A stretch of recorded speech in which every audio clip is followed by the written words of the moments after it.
Full flame पे इसको गर्म कर लिया और बाद में इसको मीडियम कर दिया ताकि ऊपर से एकदम से जले ना।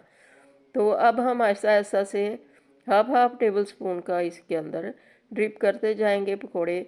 बिल्कुल छोटे छोटे से, हाथ से डालना चाहें तो हाथ से डालें, छोटे छोटे से पकोड़े बनाएंगे इसके। और ये जो दाल है ये जब जैसे जैसे ये फ्राई होगी, ये बिल्कुल बारीक बारीक ज़र्रे होते हैं, तो इसको जब फ्राई करें तो ये बड़ी ऊपर से क्रिस्पी सी बन जाती है। तो जैसे ही हमने इसको छेड़ा नहीं है डालने के बाद, जैसे ही ये सुरख हो गए एक साइड से, तो इनको चेंज करते जाएंगे इनकी साइड को, ताकि ये दूसरी साइड से भी अच्छी तरह से पक जाएं।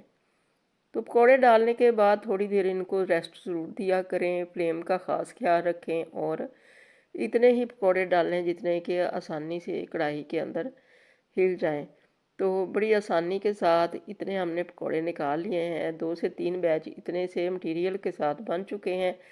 तो बड़ा ही मज़ेदार इनका टेस्ट है, बिल्कुल डिफरेंट है ये बेसन के पकौड़ों से।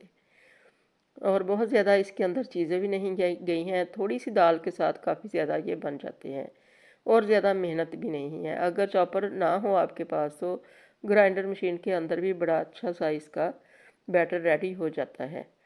तो ये देखें हमने अच्छी तरह से निचोड़ के इनको निकाल लिया है, बड़ा अच्छा इनका कलर आया है, गोल्डन गोल्डन सा। तो ये रेडी हो चुके हैं। चटनी हमने जो ग्रीन चटनी आपके साथ शेयर की थी, उसके साथ हमने दही के साथ उसको मिला लिया है। 1 चम्मच भर के डाल दिया है दही के अंदर, तो बड़ा ही अच्छा टेस्ट आया। और साथ में केचप ले लें या फिर इमली की चटनी या इमली खजूर की चटनी ले लें तो बहुत ज़्यादा मज़ा आता है इसको अफ्तारी में ख़ास तौर पे खाने में। तो इस तरह से आप भी बनाएं, बच्चों को नई नई चीज़ें ट्राई कराया करें और घर वालों को